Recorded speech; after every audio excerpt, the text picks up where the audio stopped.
I think I've come up with a new method for the 4x4. It's basically layer by layer, but in a very weird way. So, let's see how this method works. I'm going to scramble up the cube and let's see. Okay, that's a hopefully good scramble anyway. So the first step in this hopefully revolutionary, okay, maybe not, but okay, whatever. So the first step of this method is to make the white center, similar to a normal 4x4 in reduction.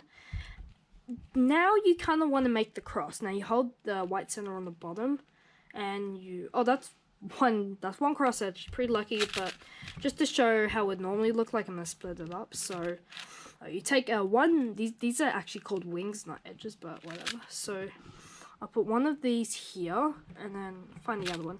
So the white red's here. So I want to pair it up with here in the cross.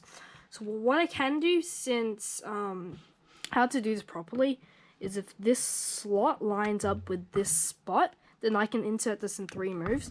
But in this case, it's not the case. This doesn't line up with this. So what I can do is I can move the slice up. I can do up to, and move the slice down. And now I've just converted it into another edge. So I can insert it by bringing the slice up, in, and then in, back in. It's kind of like F2L. So now I'll do the other cross edge. So actually, wait, which cross edge goes here? Now, if you're familiar with color schemes, then you should know that it goes white, red, blue. If white's on the top and red's in here, it will be blue here, not green. So you have to get the color scheme right, which is normal for 4x4 anyway. So I'll put the blue there, and I'll find the other blue that's here. So this one is, I'm going to call this a bad edge because it doesn't line up. So I'm going to do the fix, so slice up to slice. And now it's there, so I can put it in. And you essentially just repeat that for every cross edge.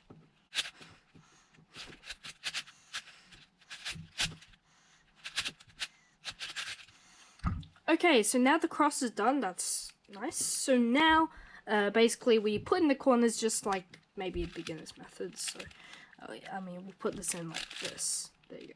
See, I got the color scheme right. If I got the color scheme wrong, then it wouldn't look right. Okay, so now I got the first layer done. Okay, an angle switch, that's cool. Alright, so now what I'm gonna do is I'm gonna solve the centers of I'm gonna solve the centers in the bottom, if that makes sense. So these two, these two, these two, and these two. So let's take, and this one's already solved, so I can take an orange edge, preferably in the top, and move it up like you would solve a 4x4 blindfold, if that makes sense. I'm sure that might not make sense. So how it maybe works is you move this up to here, so I can do some slice moves like this. And then you up to, then undo, then you can do another up to. So now that essentially swaps some centers. So now we can put this green one in here, so we can put this in. So we can put this center in, like bring this down, put this in, and then move it up, do up to, and do undo setup, and then just go like that. And you essentially just repeat that for every one. Remember, it's easier to do this in case you know how to solve 4x4 blindfolded. And whoops, yeah, so I do the slice. Alright, so I'm just gonna fast forward this.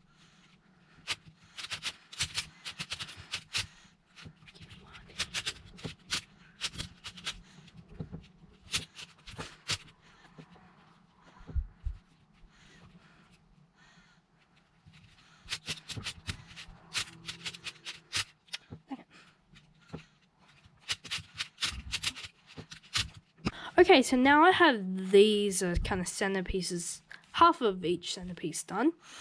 So now I'm going to put in these edges like the beginner method, kind of. So there is actually 2 orange-green wings. So where's the other one? Here it is. I'll take it out. Okay, so something went wrong. I just had to fix it. So there's a green-orange wing here, and there's a green-orange wing here. So how do you tell which one belongs here? so the way you tell is if it lines up with the spot where it lines up to the center is closest to here. So here, this green orange lines up with the center. It's here, but that's not closer to here because I can. Because here's the other one, and this is actually closer than here. So I can put this in like this. And you repeat for every single wing, so it's not this one, it's this one. And maybe... See, two of these are here, so I can just take this out. And this is another wing, so that's pretty lucky. And there you go. There's F2L solved. So now I put these... Now I solve these centers, and yeah. This part's a little bit different, but I'm not gonna explain it because it'll be too long. Orange. That goes. What's it go? That goes here. No. I hope they did this right. How did I get red, green. That goes on top with this one.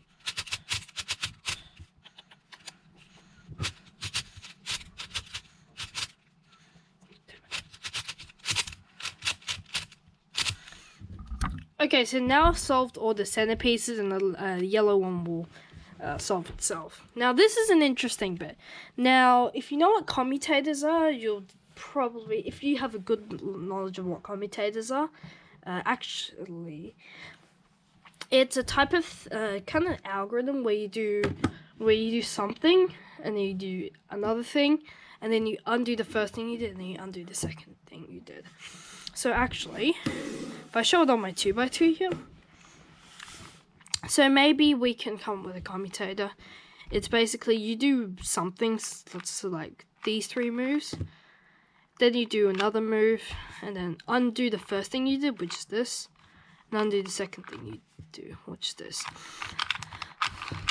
I might make a full video on commutators if you want to know how they work, but in the meantime, I'll just show it here. So we can insert this blue-red edge into here.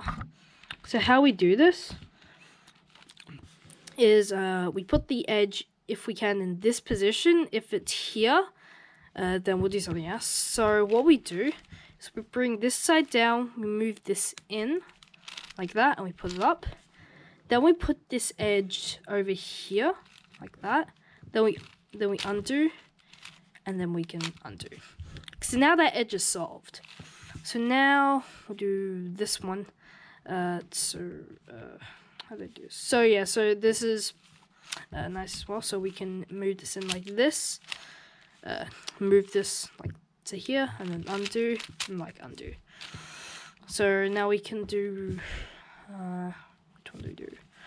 Orange blue maybe? Yeah, I'll do this orange blue. I think it's actually always going to be on this spot. I don't know though. So we can move it in like this. So basically, if you look at this piece carefully, it ended up here. So now we want to move the piece there. Then we undo. And then, yeah. So now, we do have one more edge, well, wing, left to go. But we're actually going to leave that for now. Because we're going to use this as like a keyhole to pair it up with other edges. So like this one. So in here is yellow red. So we want to pair it up with yellow red. Now there's a bit of a complicated thing to do this, but it's kind of like you bring this down, you do some slice moves and pairs it up, and then you bring this up. Then you, in this spot, you place it with an unsolved edge. Then we do undo, undo. So basically another commutator. And actually that happened to solve that edge on accident. But we would usually, maybe another edge would be here. And we just keep going until we solve all the edges. Or this happens.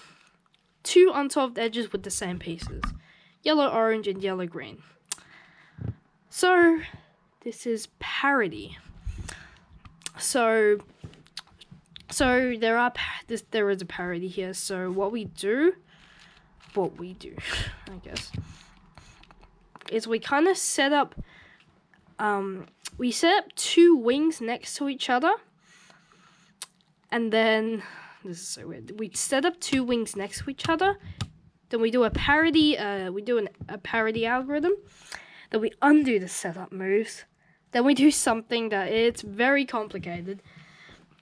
But here, should I get my 5x5? Actually, you know what? I'll get something and I'll show you. So here's my other 4x4. So, if you know the 4x4 overload parody algorithm, it goes like this.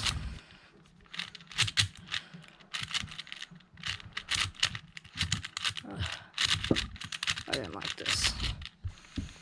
Okay, then if you do this overload, I believe it's called U.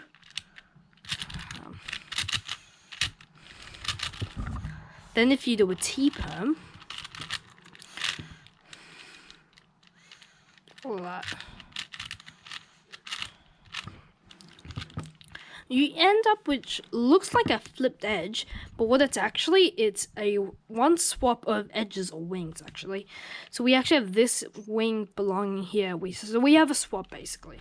So that's how we can swap wings. Now I am aware that this parity algorithm may mess up something with the centers, but whatever. So here it is. So now what I'm gonna do is I'm gonna set up.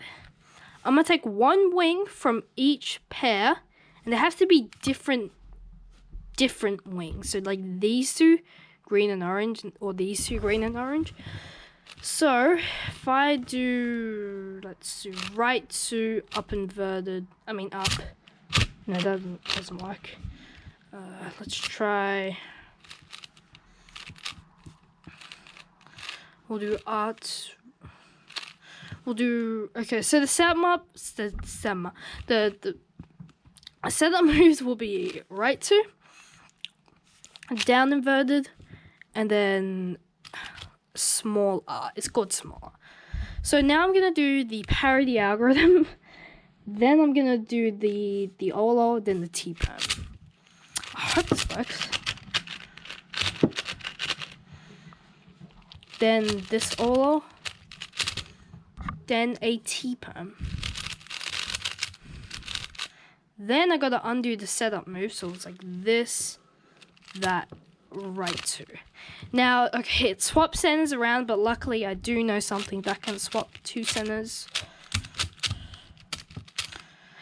Nice. So now what we have is last layer 3x3 on a 4x4. A 3x3 last layer on the 4x4. What am I talking about? So as you can see here, we have parity.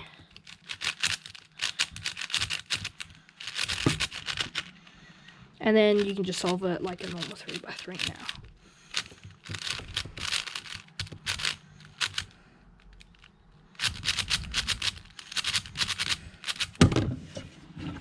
There you go. There's my awesome speed solving method. I'm kidding. Don't use this method as a speed solving method. You can try it for fun, but you shouldn't do it as a speed solving method.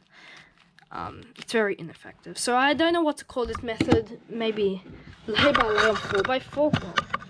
Lay by lay on 4x4. If you have a better name for this, leave in the comments below, and I'll pin the best one. So that's my new 4x4 method. I hope you guys like it.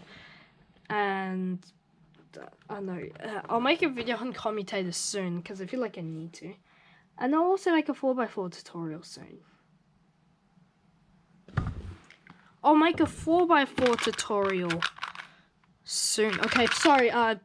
Enough with the cubing puns. Like, subscribe, and share, whatever. And see you next time.